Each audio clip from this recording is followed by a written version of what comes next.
Assalamualaikum sahabat, salah satu anggota FKMM, Masjid Baitur Rahman menyelenggarakan kegiatan Maulid Nabi Muhammad Shallallahu Alaihi Wasallam. Hadir dalam acara, para ketua DKMC Limus Pratama, pengurus FKMM, JSL Limus Nunggal, Dewan Masjid Indonesia Limus Nunggal, MUI Limus Nunggal, Habib Hussein Al-Idrus, dan juga para santri dari Pondok Pesantren Bait Al-Hanan dan Pesantren Tahfidz Al-Fatih. Acara dimeriahkan oleh Kasidah Majelis Taklim Kaum Ibu Masjid Baitur Rahman dan Hadrah Santri Pesantren Al-Fatih. Kepala Desa Limus Nunggal, Galih Rakasiwi mengingatkan agar seluruh warga meneladani akhlak Rasulullah Muhammad Shallallahu Alaihi Wasallam.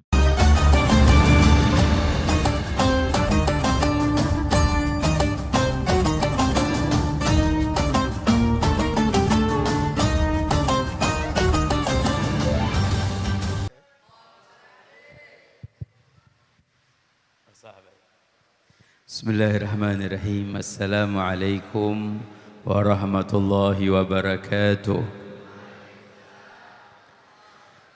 Alhamdulillah alladhi hadana bi'abdihi al-mukhtar man da'ana ilaihi bil'idni wa qad nadana labbaika ya man dallana wa hadana.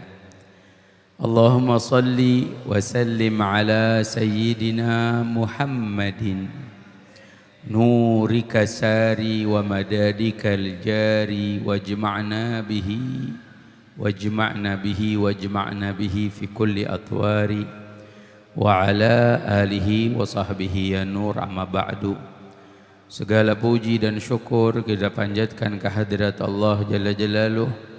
Salawat dan salam semoga selalu terlimpahkan kepada kekasih kita, panutan kita, teladan kita, Nabi kita Muhammad sallallahu alaihi wasallam beserta keluarga besarnya dan seluruh sahabatnya juga para pengikutnya hingga hari kiamat. Yang kita hormati, kita muliakan, kita cintai para orang tua kita, para sepuh, para tokoh masyarakat, para alim ulama dan juga aparat pemerintah yang hadir bersama. Makhussu bidzikri hadir bersama Al-Habib Hussein Al-Idrus, hadir bersama sahabat saya nih yang kurang lebih dah 16 tahun baru berjumpa Al-Ustaz Ahmad Asy'ari. Semoga Allah beri panjang umur, sehat afiat, dan juga ketua DKM, ketua Yayasan Masjid Baitur Rahman, orang tua kita Bapak Haji Rujito, mudah-mudahan Allah beri panjang umur, sehat afiat, Bapak Lurah kita, dan para orang tua yang lainnya, para hadirin hadirat yang dimuliakan oleh Allah. Mudah-mudahan semua Allah beri panjang umurnya, semua disehatkan badannya, barakah maulid, Allah luaskan rezeki kita, Allah angkat setiap masalah kita, Allah bahagiakan hati kita, amin ya Allah ya Rabbal Alamin. Pada pagi hari ini kita senang memperingati Maulid Nabi Muhammad SAW. Memang kita dianjurkan senang. Senangnya kita di bulan lahirnya Rasulullah dengan kita membaca Maulid, memperingatinya, tidak keluar dari syariat. Di mana Allah berfirman, Allah Subhanahu wa taala berfirman, "Qul bi fadlillahi wa bi rahmatihi wa bidzalika falyafrahu huwa khairu mimma yajma'un." Kata Allah kepada kita, katakanlah dengan karunia dan dengan rahmat maka berbahagialah, bersenanglah. Jadi memang kita disuruh senang dengan lahirnya Rasulullah, karena lahirnya Rasulullah ini karunia terbesar untuk kita. Sampai Allah sebutkan di dalam firman-Nya, laqad mannallahu 'alal mu'minina idz ba'atsa fihim rasulan min anfusihim. Telah Allah karuniakan karunia yang besar di mana Allah mengutus rasul di antara umat manusia. Siapa yang dimaksud? Nabi kita Muhammad sallallahu alaihi wasallam. Dan Allah sebutnya dengan kata mannallah, bukan an'amallah. Sebutannya dengan kata al-minnah, bukan nikmat. Karena apa? Kata ulama, kalau an-nikmat itu magtu wa ghairu magtu. Nikmat itu kadang ada yang terputus, terbatas, ada yang berkelanjutan. Tapi kalau al-minnah itu nikmatnya berterus.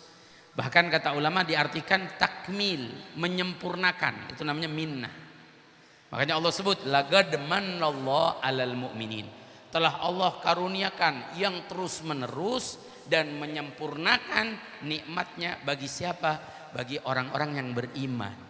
Di mana Allah mengutus Nabi kita Muhammad SAW.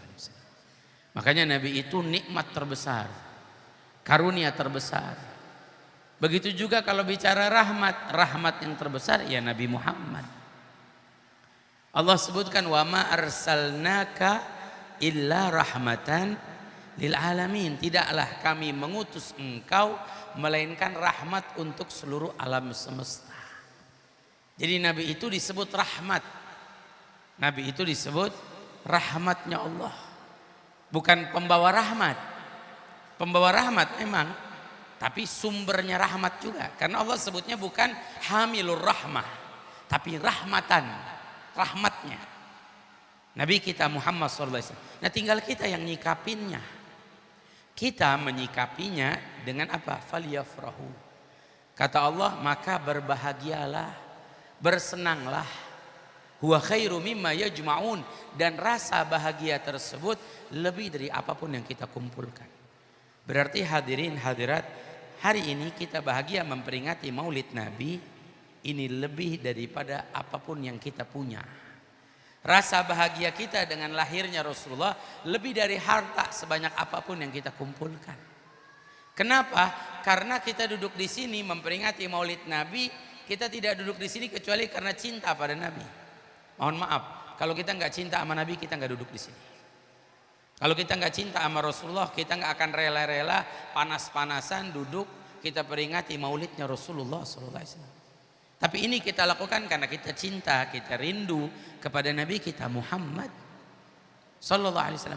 Makanya bahagianya kita, senangnya kita itu tidak keluar dari syariat. Kemudian ada orang mungkin berkata, apa memperingati Maulid Nabi? Buat apa? Nabi nggak memperingati Maulidnya. Kata siapa? Kalau saya boleh jawab, Nabi itu orang yang pertama memperingati Maulidnya. Cuman emang namanya nggak Maulid, tapi Nabi itu mengungkapkan bahagia atas hari kelahirannya. Dari mana dalilnya? Dalam hadis sahih Muslim. Nabi itu berpuasa setiap hari Senin. Ditanya oleh sahabat, limadza tasuma yaumal itsnin ya Rasulullah?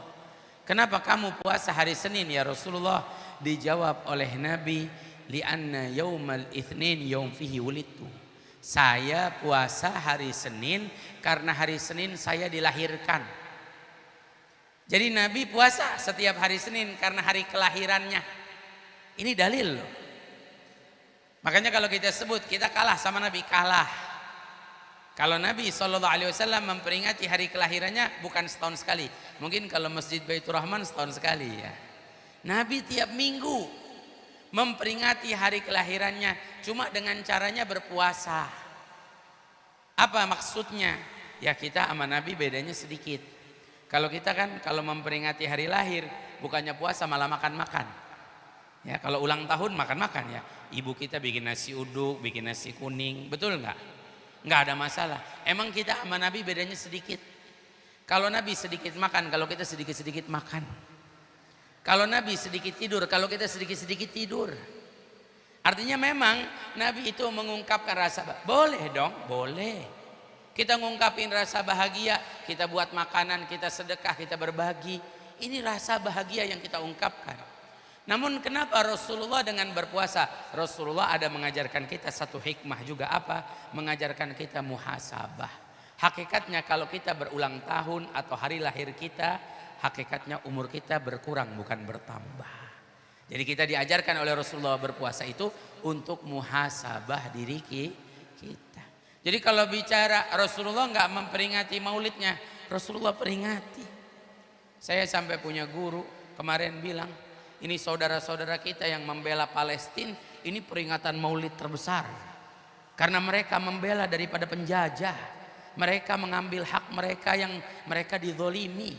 Kata saya punya guru, itu ungkapan bahagia. Sama seperti Bapak Ibu, jamaah Masjid Baitur Rahman. yang bersedekah kepada anak-anak yatim. Apa ini kalau bukan ini namanya ungkapan rasa bahagia kita atas kelahiran Nabi kita Muhammad.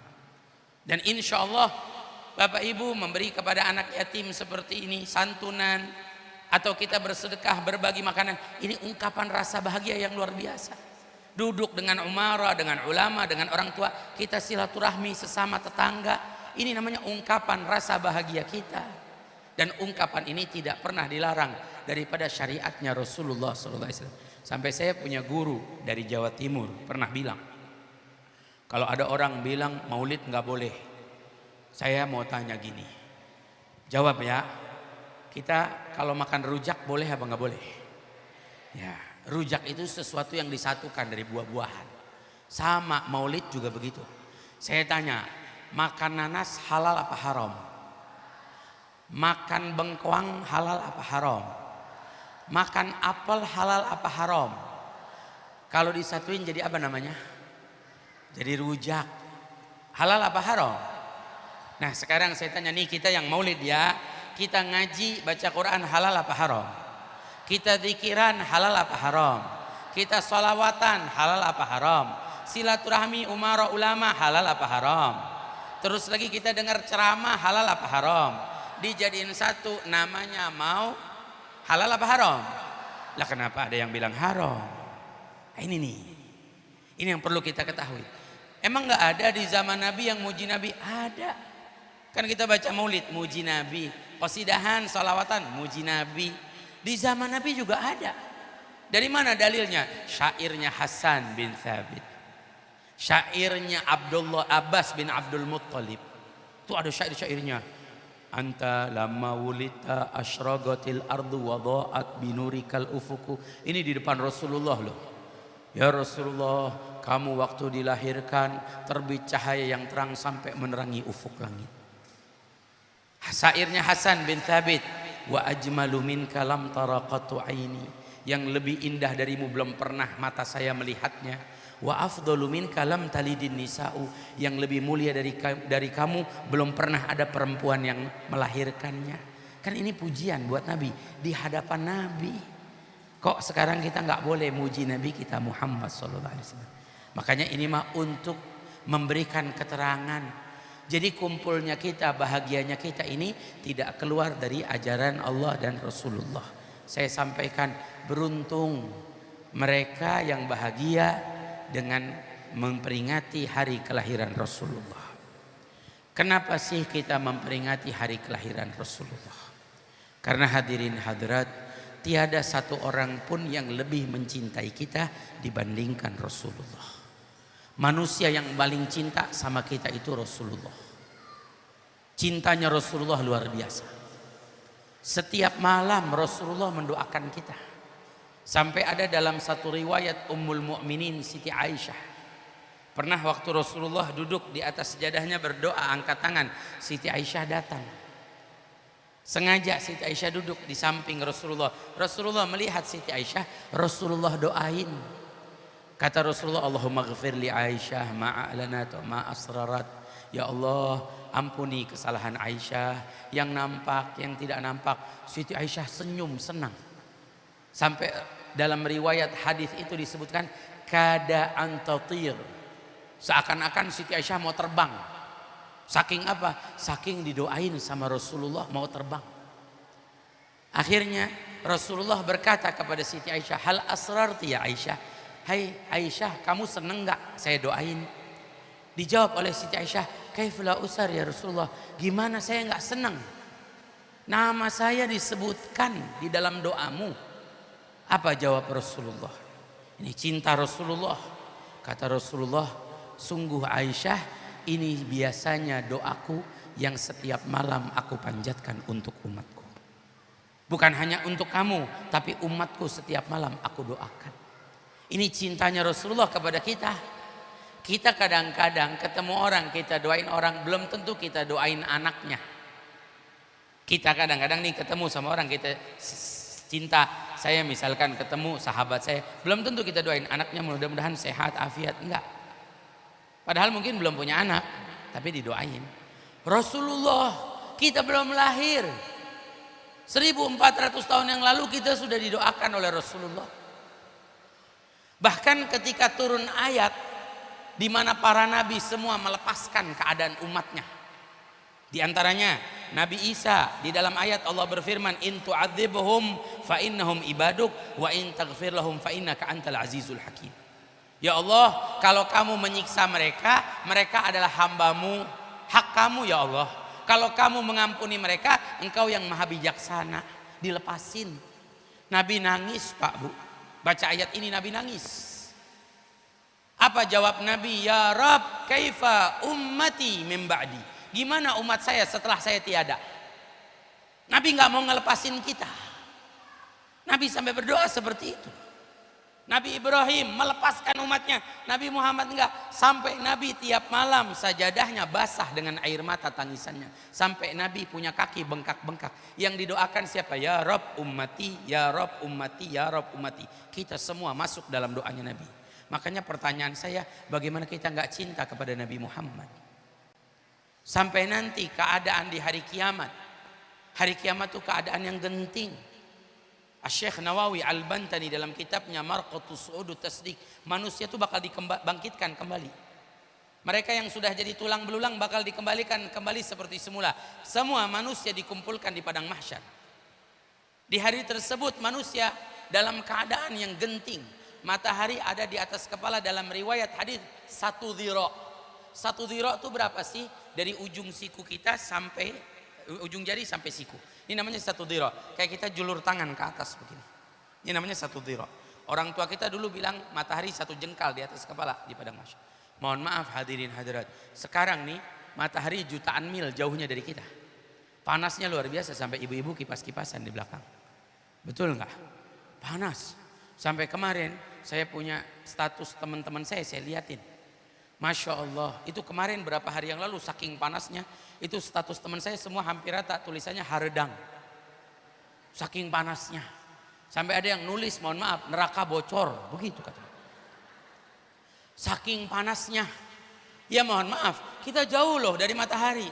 Bagaimana keadaan di hari kiamat? Kita renungkan. Sampai Allah sebutkan, yauma yafirrul mar'u min akhi wa ummihi wa abi wa sahibati wa bani. Hari saudara lari dari saudaranya. Nanti di hari kiamat kita nggak mau ketemu saudara kita karena tahu kita punya salah, punya dosa sama saudara kita. Hari anak tidak mau ketemu orang tua karena tahu pernah punya salah sama orang tua. Hari di mana pasangan suami istri tidak saling mau bertemu karena tahu punya salah, punya dosa. Hari orang tua tidak mau ketemu anak. Kenapa? Karena tahu punya salah, punya dosa. Itu keadaan di hari kiamat. Siapa yang nolongin kita? Siapa yang akan bantu kita? Kita bakal lari-lari kepada para nabi. Disebutkan dalam riwayat hadis, kita akan datangi Nabi Adam. Wahai Abul Bashar, wahai ayah manusia. Nih, kepada ayahnya manusia. Karena kita semua anak cucu Nabi. Kita siapa ini? Anak cucu. Kita ini semua keluarga Nabi Adam.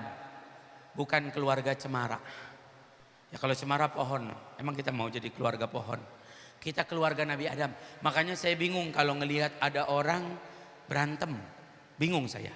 Kenapa bingung? Ya masa keluarga sama keluarga berantem? Gak pantas. Kita sama saudara gak boleh nyakitin. Gak boleh berselisih, gak pantas. Kita semua keluarga, satu keluarga. Keluarga siapa kita? Keluarga Nabi Adam.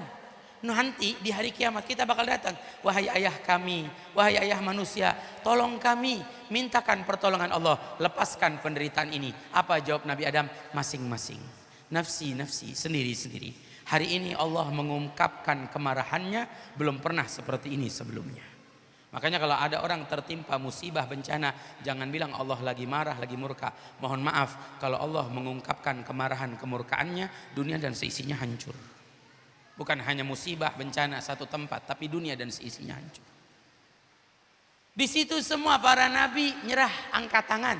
Semua para nabi mengatakan masing-masing. Satu-satunya nabi yang mengatakan ummati, ummati hanya Rasulullah. Semua para nabi lepas tangan. Satu-satunya yang nanti akan merangkul kita dan mengatakan saya untuk umat, saya untuk umat, hanya Nabi kita Muhammad. Makanya di sini nanti di hari kiamat Allah akan pertunjukkan kedudukan Nabi Muhammad yang disebut di dalam Al-Quran maqamul mahmud. Dari mana dalilnya? Wa minal laili fatahajjat bihi nafilatan lak asa an yab'atsaka rabbuka maqaman. Ayat ini turun kepada siapa? Kepada Rasulullah. Allah perintahkan bangun malam. Ya ayyuhal muzammil, ya ayyuhal mudaththir, qum fa'anzir. Suruh bangun malam. Suruh ibadah. Makanya bagi kita umat Nabi bangun malam itu sunnah. Tapi bagi zatnya Nabi bangun malam itu wajib. Nabi itu selalu bangun malam beribadah kepada Allah Ta'ala. Di situ tuh disebutkan maqamul mahmud. Karena apa? Nanti ketika semua manusia di hari kiamat menangis, satu-satunya yang tersenyum hanya Rasulullah. Nanti di saat semua manusia saling ketakutan, yang nanti akan menghampiri Allah hanya Rasulullah. Di mana dalam riwayat disebutkan Rasulullah akan sujud di hadapan Allah di hari kiamat. Makanya para ulama bilang ada 3 sujud spesial yang gak pernah dilakukan oleh siapapun kecuali Rasulullah. Sujud pertama waktu sujud lahirnya Rasulullah. Belum pernah ada bayi yang lahir sujud. Boleh tanya ibu-ibu yang melahirkan, apa anaknya lahirnya sujud? Sujud kedua di malam Isra dan Mi'raj. Sujudnya Nabi langsung di hadapan Allah. Belum pernah ada yang melakukannya. Sujud ketiga adalah sujudnya Nabi di padang mahsyar untuk memintakan pertolongan untuk kita. Disinilah Allah berikan mandat, gum ya habibi, irfa ra'sak, angkat kepalamu wahai kekasihku, isfa tu syafa, berilah syafaat untuk umat. Di sini Nabi memberikan syafaat untuk semua manusia. Mohon maaf, bukan hanya muslimin, muslimat, tapi semua manusia yang ada di padang mahsyar mendapatkan syafaat Nabi, namanya syafaatul uzma, syafaat yang paling agung, yaitu memindahkan manusia dari padang mahsyar menuju perhitungan. Beda lagi nanti syafaat-syafaat yang lainnya. Tapi di sini kita saksikan siapa yang menonjol, siapa yang utama di hari kiamat. Siapa yang punya peran? Siapa yang artis utamanya, aktor utamanya? Hanya Nabi Muhammad. Hanya Rasulullah SAW. Ini keadaan genting seperti ini yang diingat siapa? Kita. Kita umatnya yang dirangkul oleh Rasulullah. Makanya gimana kita nggak cinta sama Rasulullah? Saya lagi bingung kalau ada orang kita maulid dia marah. Ada orang maulid dia kesel. Bingung saya.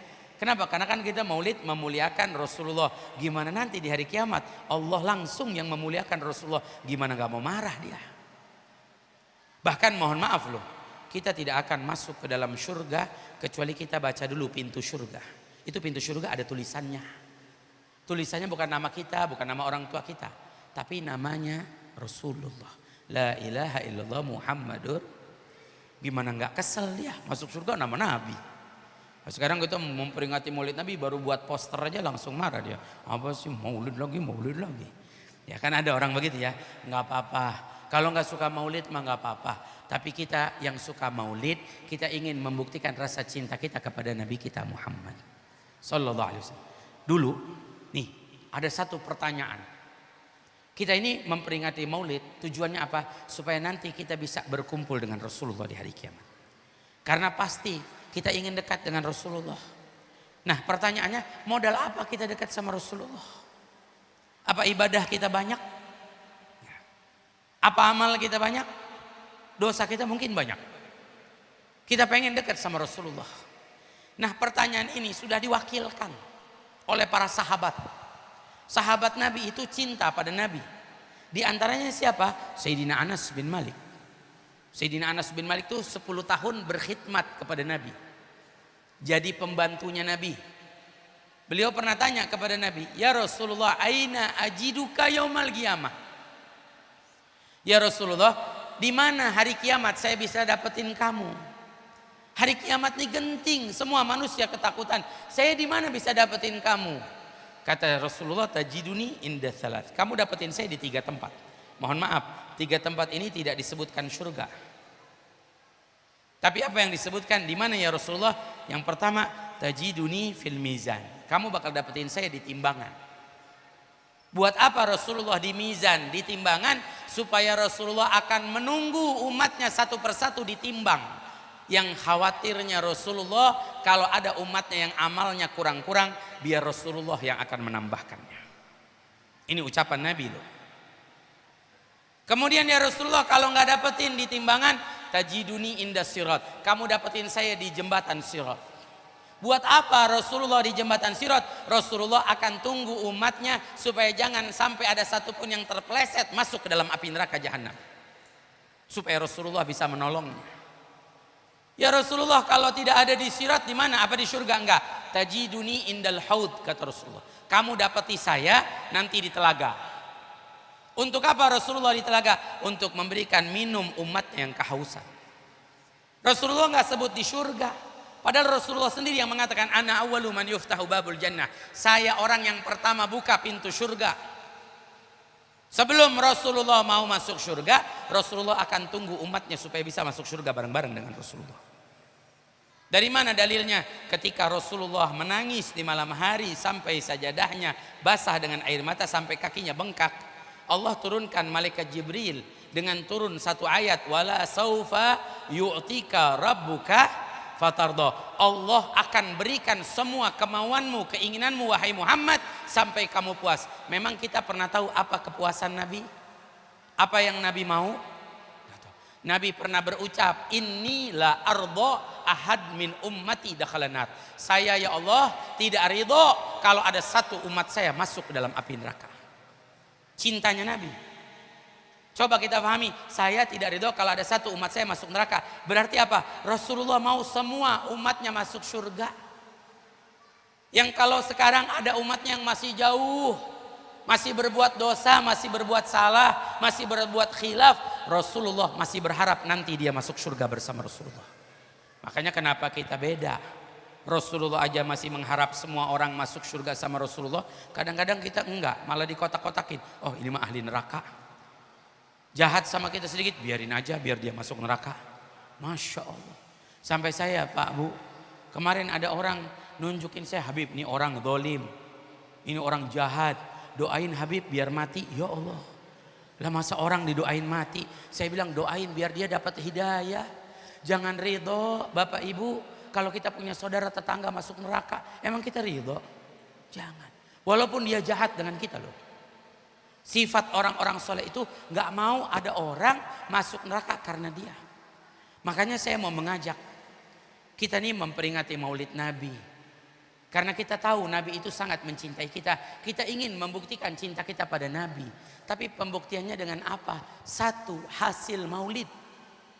Apa nih hasilnya maulid? Kita ngaji seperti ini. Saya ingin mengajak, ayo hadirin hadirat, kita bawa pulang Nabi kita Muhammad. Bawa dalam kehidupan kita. Teladani akhlaknya. Amalkan budi pekertinya, ajarannya. Ayo kita amalkan, kita terapkan akhlak Rasulullah.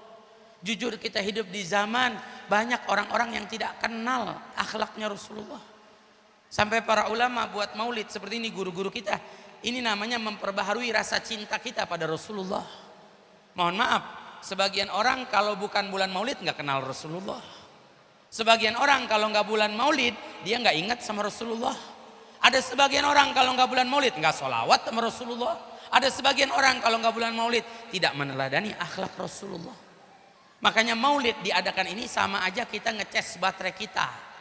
Supaya kita tahu siapa panutan kita, teladan kita yang harus kita ikuti. Nih coba anak-anak saya tanya, siapa panutan kita?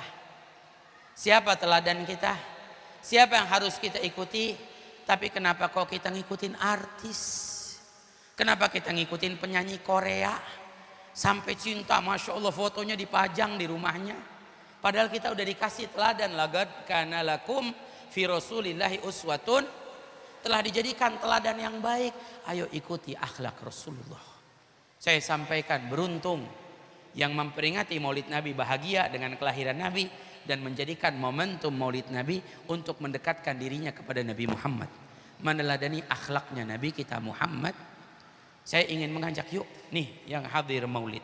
Kurang lebih saya lihat di sini yang hadir 5.000 orang. Kurang lebih Pak, kurangnya lebih banyak. Ya. Ini kira-kira kalau kita semua nih dari sini pulang, kita bawa akhlak Rasulullah.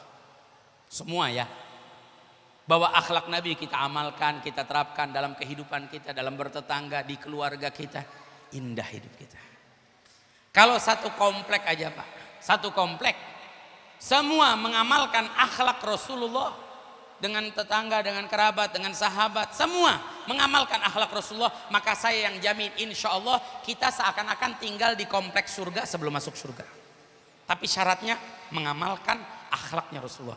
Gak ada yang saling benci, gak ada yang saling dendam, gak ada yang saling menyalahkan, saling bantu membantu, saling tolong menolong, gak ada yang iri dengki, gak ada yang hasad, gak ada yang ngomongin kejelekan orang. Indah hidup. Nah itu kalau semua ya, anggap tidak semualah 1:2 yang hadir. Ini yang hadir dalam majelis ini 1:2, artinya setengah lah. Karena saya tahu tidak semua yang hadir dengerin ceramah saya. Ada sebagian masih ngobrol, ada sebagian lagi mainin handphone. Ya, kalau setengah yang hadir, nih kita nih ulang bahwa akhlak Rasulullah dalam kehidupan kita, masa iya nggak ada perubahan? Satu dari penghuni rumah, serumah 5 orang, satu berakhlak mulia, masa iya nggak bawa perubahan dalam lingkungan rumah? Karena akhlaknya Rasulullah. Sahabat Nabi ribuan masuk Islam karena apa? Mohon maaf, bukan melihat perangnya Rasulullah, tapi sahabat-sahabat Nabi masuk Islam hampir puluhan ribu sebab mereka menyaksikan akhlaknya Rasulullah. Yang dilihat akhlaknya Nabi Muhammad. Ini yang bawa perubahan. Sampai kalau kita ada permusuhan sama orang aja, Allah Subhanahu wa taala sampaikan kepada kita, kata Allah, idfa billati hiya ahsan. Balaslah kepada orang dengan yang lebih baik. Walaupun dia jahat sama kita, walaupun dia berbuat buruk sama kita, kewajiban kita membalas kebaikan. Sampai Allah nyatakan, fa idzal ladzi bainaka wa bainahu adawatun faka'annahu waliyyun hamim. Apabila kamu sama dia ada permusuhan, maka dengan kamu melakukan kebaikan, membalas kebaikan, Allah akan jadikan mereka musuhmu jadi teman setia kamu. Berapa banyak orang yang mungkin dulu jahat sama kita, tapi kita tetap sabar ngelakuin baik. Bohong kalau Allah nggak berikan hidayah, dirubah hatinya. Jadi saya ingin mengajak, ayo kita bawa perubahan. Kita bawa perubahan. Contoh, dulu ada satu ulama besar, namanya Imam Malik bin Dinar. Imam Malik bin Dinar ini miskin. Dari miskinnya sampai tembok rumahnya bolong-bolong, retak-retak. Punya tetangga, tetangganya orang Yahudi, jahat. Dari jahatnya sampai, mohon maaf, itu kotoran kamar mandi sengaja dialirkan ke rumah Malik bin Dinar. Tapi Sayyidina Malik bin Dinar gak pernah marah. Tiap hari cuma dibersihin najisnya. Negur aja enggak, padahal dia punya hak loh. Dia bilang gini, mohon maaf Pak, kotoran kamar mandi rumah Bapak mampir ke rumah saya, tolong dipindahkan pipanya, bisa. Tapi apa? Beliau gak pernah. Tetap sabar, tiap hari dibersihin. Sampai kapan? Berlarut-larut, bertahun-tahun, sampai orang Yahudinya capek sendiri. Makanya di sini ada hikmah loh. Kita kalau ada orang jahat sama kita, orang berbuat buruk sama kita, jangan balas. Ada orang suka ngejelekin kita di belakang, biarin. Ada orang suka ngomongin kita, biarin. Ada orang memfitnah kita, biarin. Nanti juga capek sendiri. Lagian juga jahat sama kita pakai modal. Modal kesel, modal gondok dia. Betul apa salah? Tuh. Jadi kita mah nggak usah jahat sama orang. Rasulullah nggak pernah ngajarin kita jahat sama orang. Saya pernah dikisahkan oleh saya punya guru Al-Habib Abdullah bin Syahabuddin. Abu Jahal tuh jahat loh. Ya mohon maaf, sejahat-jahatnya tetangga kita, misalkan seburuk-buruknya tetangga kita, nggak ada yang lebih buruk dari Abu Jahal. Ada yang lebih buruk? Apa tetangga kita kayak Abu Jahal? Enggak kan? Abu Jahal sebegitu jahatnya sama Rasulullah, tapi waktu Abu Jahal sakit, riwayat hadis menyebutkan Rasulullah nengokin Abu Jahal. Ditengokin, dijenguk sama Rasulullah. Sejahat-jahatnya Abu Jahal. Bayangkan coba. Nah Malik bin Dinar gak pernah bales. Dibiarin tiap hari dibersihin. Sampai orang Yahudi ini capek sendiri. Datang ke rumah Malik bin Dinar. Tiba-tiba di rumah Malik bin Dinar dia bilang gini, ya Malik, adaitu kau sabar ta'aliyah. Saya nyakitin kamu, saya ganggu kamu, tapi kok kamu sabar sama saya? Apa kata Sayyidina Malik bin Dinar? Ini ucapan yang keluar dari lisan orang yang di hatinya selalu ingin tertuntun hidupnya mengikuti jalannya Rasulullah. Kata beliau gini, saya tidak melakukan balasan karena saya ingat pesan Rasulullah. Rasulullah berpesan, kata Nabi, man kana yu'minu billah wal yawmil akhir falyukrim jarahu. Siapa orang yang beriman kepada Allah dan hari kiamat, maka muliakan tetangganya. Saya bukan orang kaya, nggak bisa ngasih kamu sesuatu, tapi dengan saya tidak membalas keburukanmu, cara saya untuk memuliakanmu. Nih, kita lihat ya. Satu berakhlak, Malik bin Dinar. Yang satu orang Yahudi ini tidak berakhlak. Tapi apa Allah tidak turunkan hasilnya orang Yahudi ini tersentuh hatinya dengan akhlak Malik bin Dinar. Dia masuk Islam mengucapkan 2 kalimat syahadat karena akhlaknya Malik bin Dinar. Ini perubahan. Kita perlu buat perubahan di sekeliling kita. Kisah kedua. Dulu juga ada satu namanya Abdullah bin Mubarak. Ini Sayyidina Abdullah bin Mubarak, salah satu ulama salaf. Makanya kalau ada orang suka berbicara salaf, kenali ulama salaf. Di antaranya Abdullah bin Mubarak. Jasanya sampai sekarang dipakai. Sayyidina Abdullah bin Mubarak jasanya sampai sekarang dipakai. Di mana Habib? Coba kalau buka Al-Quran, setiap awal surat itu pasti ada basmalah. Padahal basmalah pendapat Imam Syafi'i tidak termasuk daripada ayat setiap surat. Tapi kenapa ditaruh? Karena pendapatnya Sayyidina Abdullah bin Mubarak, beliau mengatakan basmalah itu ayat setiap surat kecuali surat At-Taubah. Sampai sekarang diabadikan, kita kalau ngaji baru baca Qulhu aja kita baca Bismillahirrahmanirrahim. Itu ngamalin ilmunya siapa? Ilmunya Sayyidina Abdullah bin Mubarak yang terus pahalanya ngalir sampai sekarang. Abdullah bin Mubarak ini pedagang, kaya raya. Punya tetangganya orang Yahudi miskin. Ini terbalik.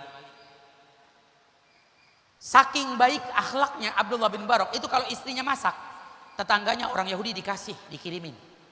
Sampai mohon maaf, kalau lebaran Abdullah bin Mubarak beli baju buat anaknya orang Yahudi dibelikan. Kira-kira ada nggak di sini yang kayak begitu? Punya tetangga gitu, jangan non muslim dah, yang muslim aja tetangga kita. Beli baju lebaran, kesian tetangga kita suaminya belum pulang-pulang lebaran 5 tahun kayak Bang Toyib. Kita beliin baju lebaran gitu, anaknya belum pernah ada ya. Jarang. Tapi Abdullah bin Mubarak saking baiknya sampai begitu. Sampai pernah di dalam riwayat orang Yahudi ini mau jual rumahnya. Dia mau jual rumahnya karena apa? Sunnah. Kalau rumah nempel, dempetan, kita nawarin sama sebelah kita dulu sebelum orang lain. Ini dalam fikih namanya haqqus syuf'ah. Ditawarilah Abdullah bin Mubarak, "Hai Abdullah, saya mau jual rumah saya perlu uang." "Kenapa? Kenapa kamu mau pindah?" kata Abdullah bin Mubarak. Kaget dia. "Bukan, saya punya hutang sama orang, saya harus lunasi hutang saya mau jual rumah ini, saya bayar hutang, sisanya saya beli rumah yang kecil atau saya sewa rumah." "Oh begitu?" "Iya." Abdullah kaget, takutnya dia nggak betah. Sampai Abdullah, "Kamu nggak betah tinggal di sebelah saya?" "Bukan, karena saya punya hutang." "Ya udah, berapa mau dijual?" "Saya mau jual 1000 dinar." Kata Abdullah bin Mubarak, "Tunggu ya sebentar ya." Masuk Sayyidina Abdullah bin Mubarak ke rumahnya, ngambil uang 1000 dinar. Terus apa? Diberikan kepada orang Yahudi itu. "Nih uang 1000 dinar buat kamu, hadiah buat kamu, tapi kamu jangan pindah ya. Tetap kamu tinggal di sini jadi tetangga saya." Akhlak. Enggak sekali, lewat berapa bulan, orang Yahudi ini perlu uang lagi, dia udah lunasin hutangnya habis, perlu uang lagi, dia bilang sama tetangga yang lain. Karena dia pengen jual rumah, malu bicara sama Abdullah bin Mubarak, dia nggak ngomong sama Abdullah bin Mubarak, dia ngomong sama tetangga yang lain. Tetangga, saya mau jual rumah saya nih, saya mau pindah." Ditanya, "Kenapa mau dijual? Mau pindah berapa mau dijual?" 2000 dinar. Kata tetangga yang lain, "Lah kok naik?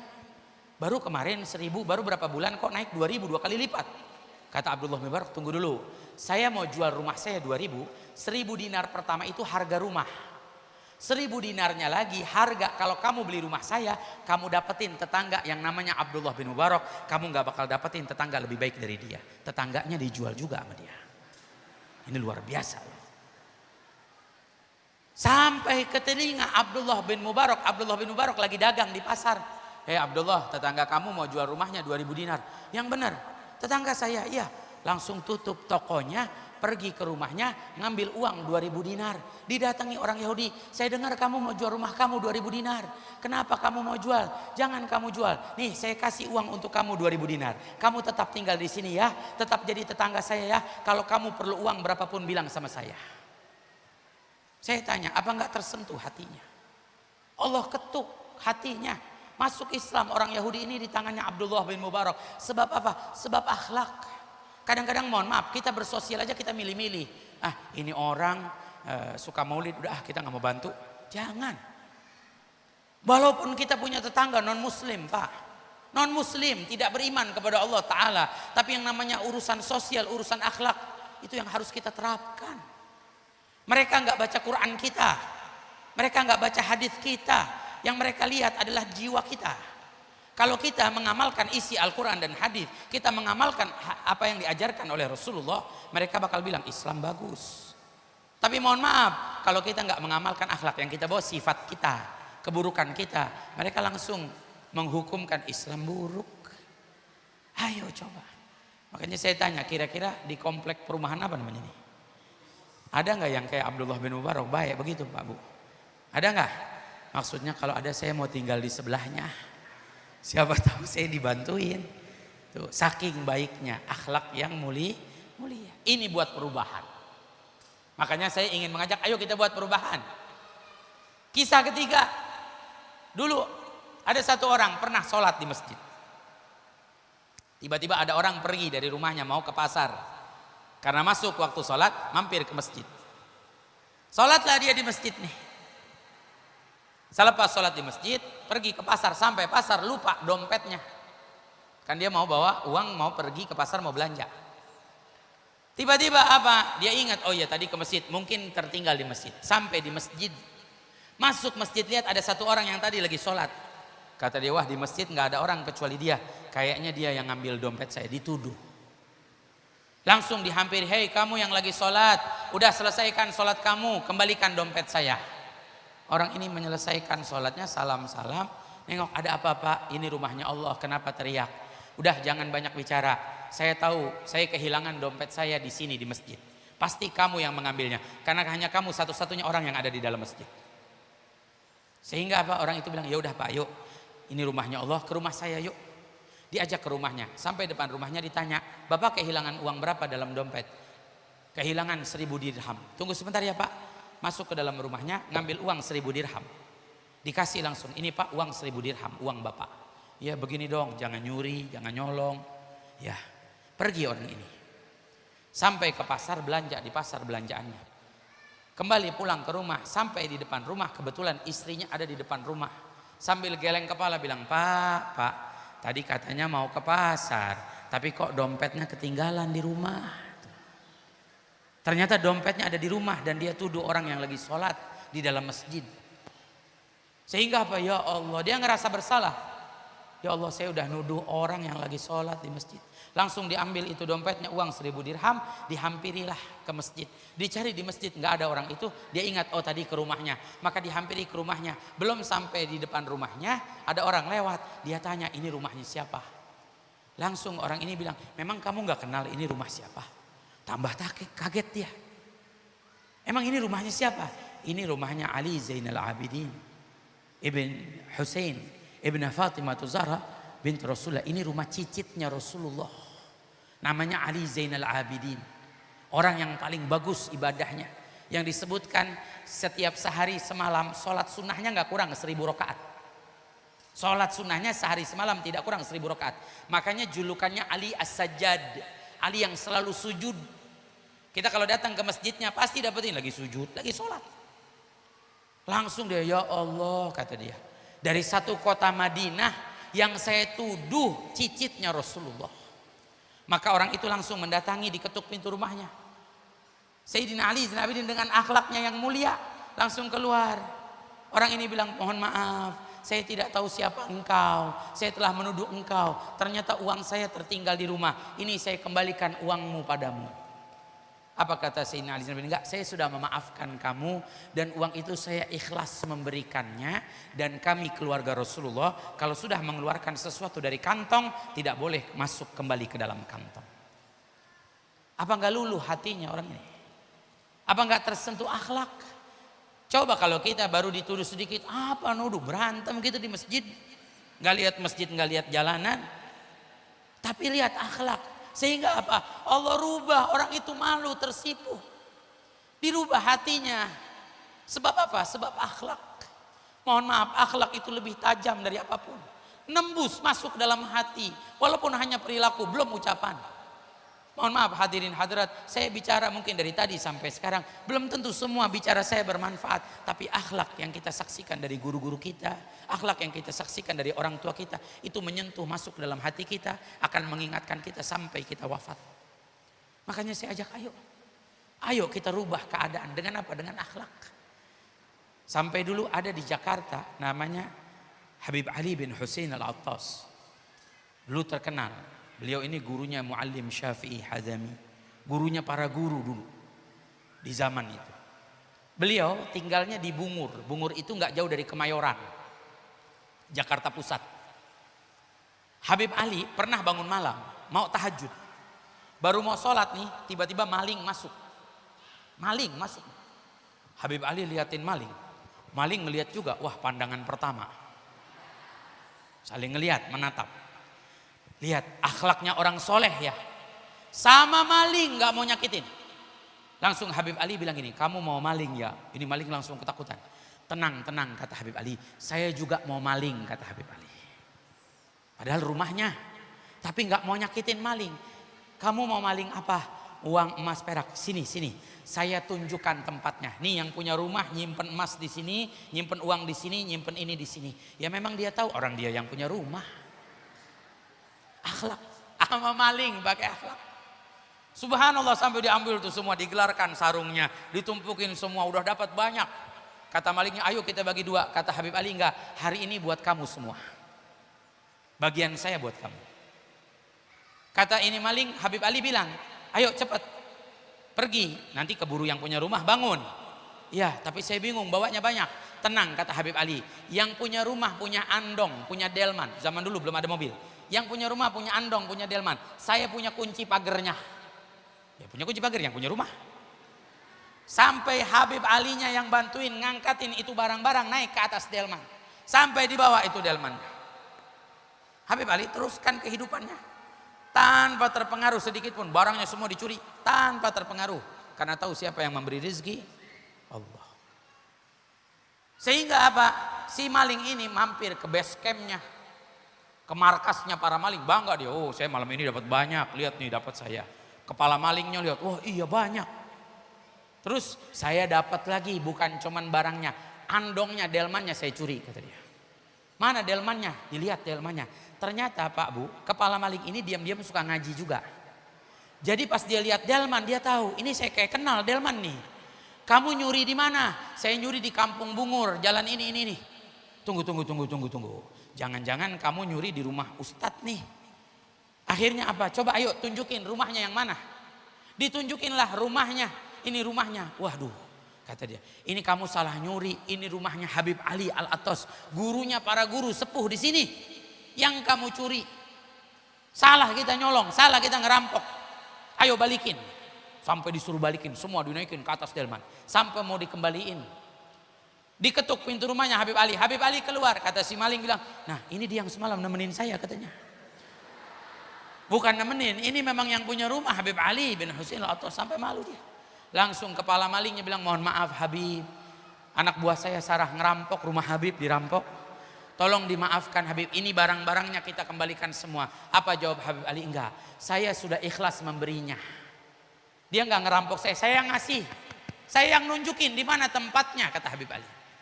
Biar saya tidak punya salah, dia tidak punya salah sama saya. Saya yang kasih buka pintunya, saya yang kasih delmannya. Dan kami keluarga Rasulullah kalau sudah mengeluarkan sesuatu tidak boleh sekali-kali masuk kembali ke dalam kantong. Lihat akhlak. Sekarang saya tanya, dengan akhlak ini apa enggak ngerubah? Dua maling tersebut taubat di tangan Habib Ali dan jadi muridnya Habib Ali. Dan beliaulah yang menceritakan cerita ini sendiri. Bayangkan coba. Nah, kita kan sekarang mohon maaf Pak Bu, kadang ada maling ayam mati di kampung kita. Ya. Artinya kita nggak bawa akhlak Rasulullah. Ya mohon maaf, mungkin ada orang maling ayam memang dia perlu Pak. Berapa sih ayam harganya? 25.000. Kita punya rezeki lebih, 50.000 kita bisa sedekahin kasih dia. Demi Allah dia bakal senang, girang, bahagia. Akhlak. Makanya saya ajak ayo kita bawa perubahan. Dan inilah masalah kita sekarang. Mohon maaf karena banyak orang-orang zaman sekarang apalagi anak-anak muda jauh dari akhlak. Saya sebutkan. Berapa banyak anak-anak muda kita jauh dari akhlak, mereka terpengaruh dengan handphone. Sibuk hidupnya dengan handphone. Setiap hari, setiap waktu ajakan handphone. Terarah hidupnya dengan handphone. Ada yang bangun tidur cari handphone, mau tidur bawa handphone, 24 jam dengan handphonenya. Yang mohon maaf berapa banyak di handphone ajakan-ajakan dosa, ajakan haram, ajakan syahwat. Ini yang buat saya sedih, ada orang muslim muslimat sengaja bikin video-video konten-konten di handphone. Yang konten gak pantas, padahal konten-konten baik banyak. Tapi sengaja bikin konten gak pantas. Kadang-kadang urusan kamar, urusan suami istri dibuatkan konten. Kenapa saya kesal, saya sedih, saya marah. Karena apa? Karena mohon maaf hadirin hadirat, yang punya handphone bukan hanya orang dewasa. Anak-anak kita sekarang pada punya handphone, Pak. Mereka menyaksikan, mereka lihat. Jangan sampai terarahkan anak-anak kita, terarahkan pada akhlak yang buruk. Berapa banyak pengaruh buruk yang didapati dari apa yang dia lihat dari handphone atau televisinya. Makanya yuk, saya ajak hidupkan. Masya Allah, saya senang tadi cerita sama Ustadz Ahmad Asy'ari di Masjid Baitur Rahman. Masya Allah, perkembangannya. Makanya yuk ikut, Bapak Ibu kita syiarkan. Ini masjid yang insya Allah jadi perahu kita nanti di akhirat. Yang bakal menyelamatkan kita dari jembatan Sirat, yang bakal jadi cahaya dalam kubur kita. Anak-anak ayo ngaji, duduk sama orang-orang soleh, belajar di akhlak Rasulullah biar kita rubah keadaan dan terapkan dalam hidup. Dan ini lebih genting. Mohon maaf, saya nggak sebut ada pemilu mah 2024 bakal datang, Pak. Siapa yang jadi presiden nanti lewat waktu. Oh iya udah selesai ini pemilu, oh iya udah jadi presiden dia. Tugas kita wajib menghormati siapapun yang jadi pemimpin kita. Saya nggak punya hak menuntun Bapak Ibu, ayo pilih fulan, pilih si anu, pilih si ini. Saya nggak punya hak. Tugas saya adalah dakwah di jalan Allah, mengajak Bapak Ibu anak muda, ayo kita jalan di jalan Allah, ayo kita taat kepada Allah, jauhi larangan Allah, jadilah kita hamba yang bertakwa kepada Allah. Bukan tugas saya ayo pilih partai, pilih anu, pilih fulan, karena itu tugasnya petugas partai. Ya mohon maaf kalau ada ustadz, ada kiai atau ada habib bilang pilih si anu, pilih si fulan, sampaikan salam dari saya, jangan jadi ustadz, jadi petugas partai aja. Nah memang tugas kita apa? Mengajak orang ke jalan Allah. Saya pesenin ini mah ya, jangan sampai ribut, jangan sampai berselisih. Bapak Ibu mau pilih siapa yang Bapak Ibu mau pilih. Selebihnya siapa yang jadi pemimpin, wajib kita hormati. Insya Allah Allah Subhanahu wa taala akan membuat perubahan, tapi bukan dari pemimpin. Perubahan itu bukan datang dari pemimpin. Allah sendiri yang menyatakan, "Innallaha ma yughayyiru ma biqaumin hatta yughayyiru ma bi anfusihim." Sesungguhnya Allah tidak akan merubah keadaan satu kaum sampai mereka yang merubah keadaan mereka sendiri. Kita rubah akhlak kita rubah kebaikan yang bisa kita lakukan. Insya Allah ini akan membawa kebaikan untuk kita semuanya. Pak Bu yang punya rezeki lebih, bantu masjid, bantu guru-guru kita. Mohon maaf, anak-anak kita biar pada ngaji, pada belajar. Jangan sampai anak-anak kita nggak mau ngaji. Kalau bisa fasilitasin, kasih yang enak. Anak-anak tuh seneng kalau ngaji, kalau ada yang enak. Kayak sekarang nih ngaji ada kuenya kan enak. Betul nggak? Saya dulu ingat Pak Bu, saya ngaji di kampung saya di Tanah Abang. Saya punya guru namanya Habib Ahmad Al-Atas, sudah tua guru saya, guru ngaji.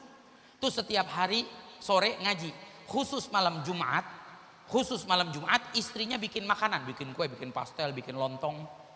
Nanti itu habis sholat maghrib kumpul tuh baca ratib kayak tadi kita baca sama-sama tuh. Setelah itu baca yasin, baca ratib, doa amin, sholat isya bareng, doa amin, itu kue-kue keluar tuh. Itu anak-anak pada senang. Sampai dulu mohon maaf kita kalau waktunya hari Kamis girang, hari Kamis nih kita ngaji di tempat Habib Ahmad. Ada kue, ada pastel, ada lontong. Sampai mohon maaf, dulu kita ngaji bukan karena Allah, karena pastel sama lontong. Ya karena memang anak kecil begini, senangnya begitu. Saya masih ingat waktu itu masih kelas 1 SD. Sampai kadang-kadang baru hari Selasa kita udah tanya, kapan ya hari Kamis? Baru hari Selasa.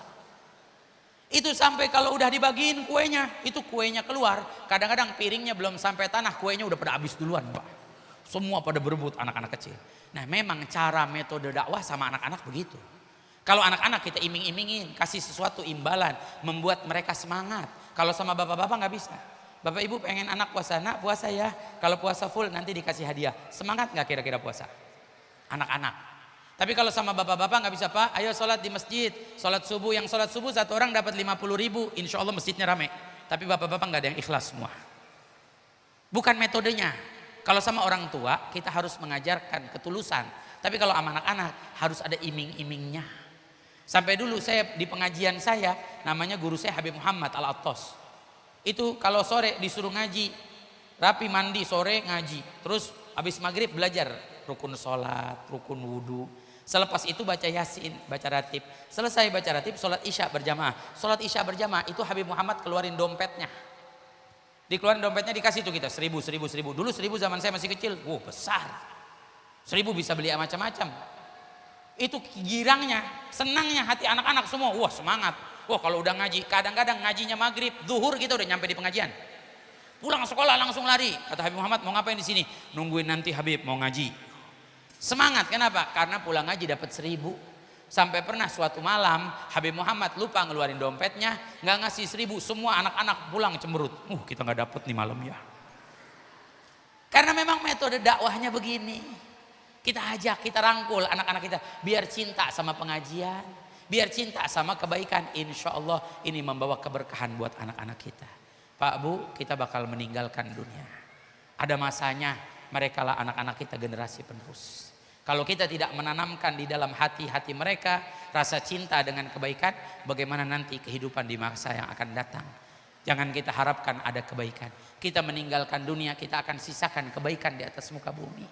Makanya salah satu tujuan punya anak soleh, kenapa? Supaya banyak tersisa orang-orang soleh di atas muka bumi. Terakhir, saya sampaikan, mau nggak Bapak Ibu punya anak soleh-solehah?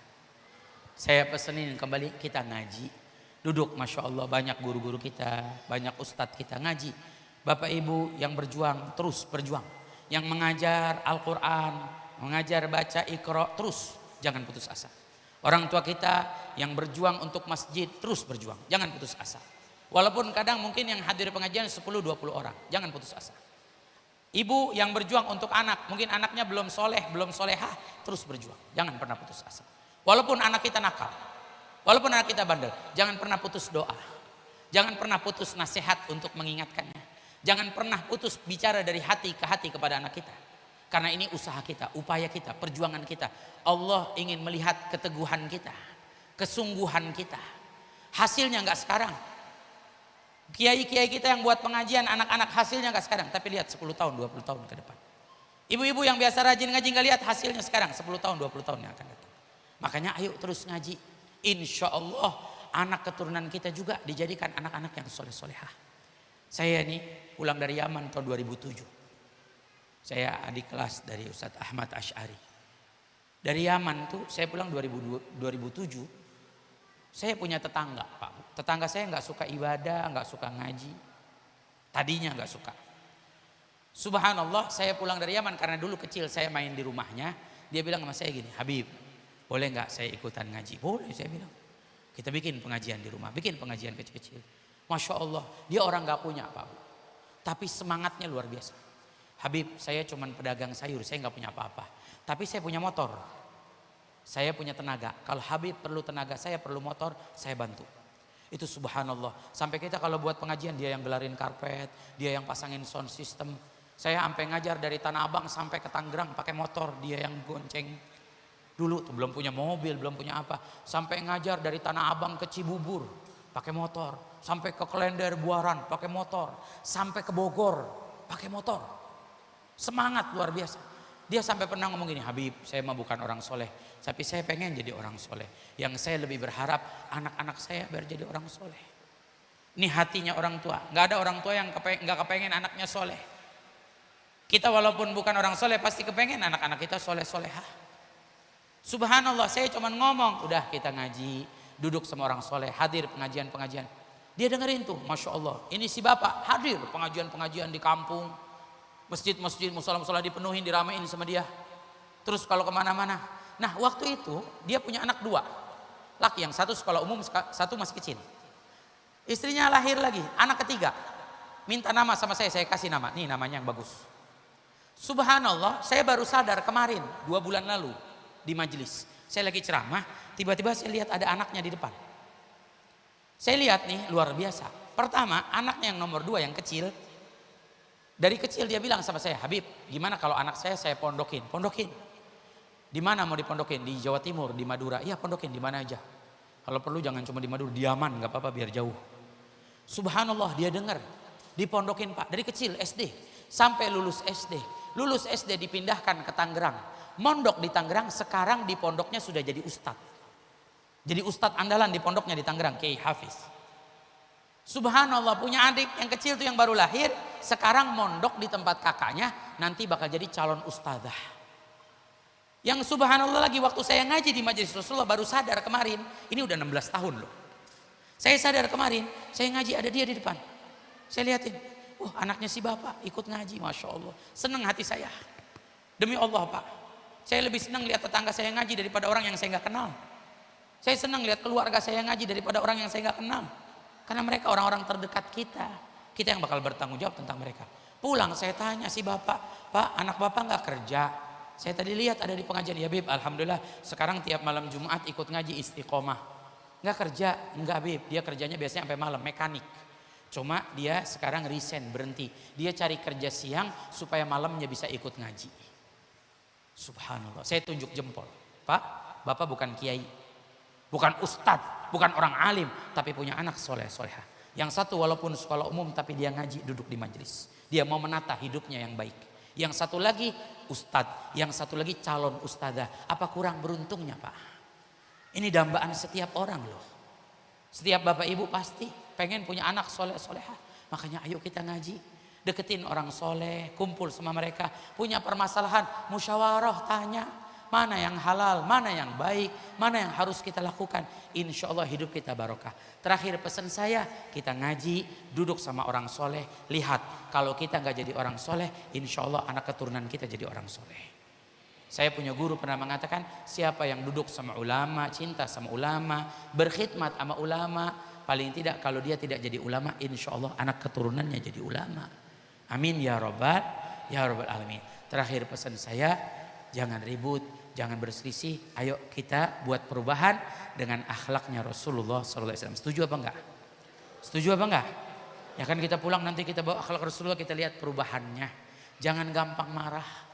Apalagi yang main handphone jangan gampang kesel.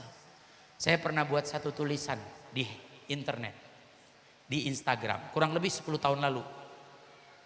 Tulisannya gini nih, orang marah-marah sama saya. Padahal saya cuma ngetes.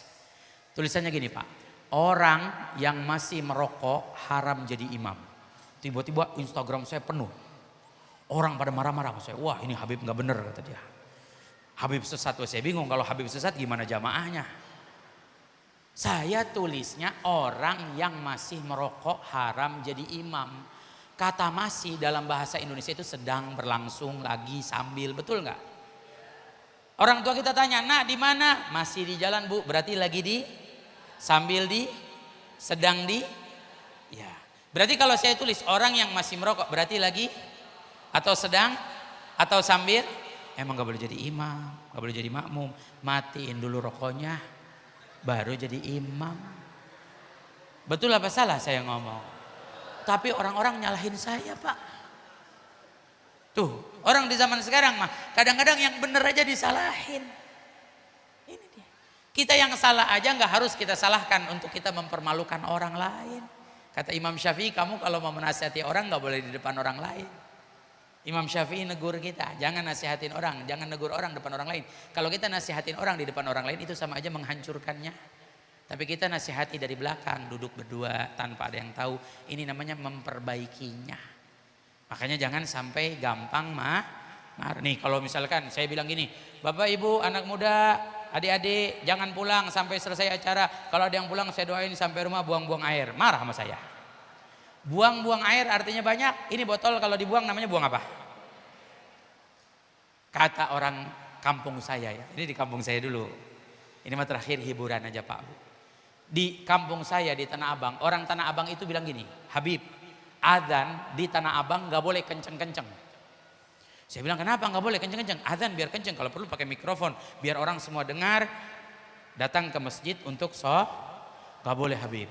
Adzan itu harus Allahu Akbar sampai selesai, gak boleh kenceng gak boleh. Kata orang kampung saya, orang Tanah Abang, wudu gak boleh pakai celana. Bingung kan ya? Saya tanya kenapa nggak boleh pakai celana? Kalau di rumah masih silakan, kalau di masjid malu dilihatin orang. Nggak boleh Habib, wudhu itu harus pakai air bukan pakai celana. Lah kalau pakai celana gimana ngusapnya? Betul juga ya. Nah, ini mas supaya jangan sampai. Nih ibu-ibu, ibu-ibu masih makan nggak boleh sholat. Masih makan nggak boleh sholat. Habisin dulu makannya baru. Emang boleh sholat sambil ngunyah? Nggak boleh. Terakhir ya bapak-bapak, mohon maaf jangan tersinggung pak. Ini mah cuma buat hiburan. Ya sebelumnya kita doain guru-guru kita panjang umur, sehat afiat. Mudah-mudahan majelis Baitur Rahman menjadi majelis yang berperan dakwah untuk umat. Bawa kebaikan di komplek kita. Insya Allah masyarakat warga komplek Allah subhanahu wa ta'ala kabulkan hajatnya. Berkah maulid kalau ada yang sakit diangkat penyakitnya oleh Allah. Berkah maulid kalau ada di antara kita yang hatinya sumpah gelisah mudah-mudahan Allah beri ketenangan. Berkah maulid kalau ada yang rezekinya sempit ya Allah berkat Rasulullah mudah-mudahan Allah luaskan rezeki kita semuanya. Terakhir ya Pak jangan tersinggung. Bapak-bapak yang merokok mohon maaf Pak. Bapak-bapak yang merokok haram Pak merokok di mata orang. Assalamualaikum warahmatullahi wabarakatuh.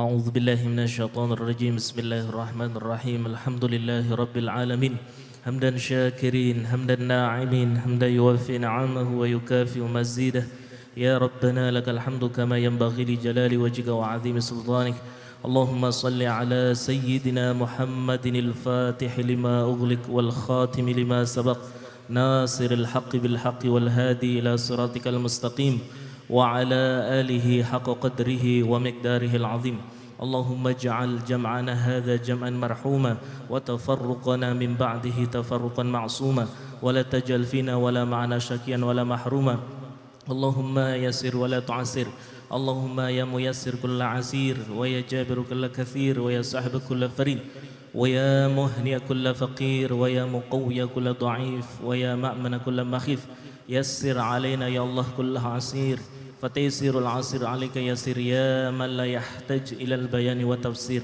حاجاتنا إليك كثير حاجاتنا إليك كثير وأنت عليم بها وبصير وخبير اللهم أحسن عاقبتنا في الأمور كلها واجرنا من حز الدنيا وعذاب الآخرة اللهم اجعلنا أبدا إحسانا ولا تجعلنا أبدا امتحانا ربنا آتنا في الدنيا حسنة وفي الآخرة حسنة وقنا عذاب النار وصلى الله على سيدنا محمد وعلى آله وصحبه وسلم فلسبحان ربك رب العزة عما يصفون وسلام على المرسلين والحمد لله رب العالمين الفاتحة. البدر علينا من فاني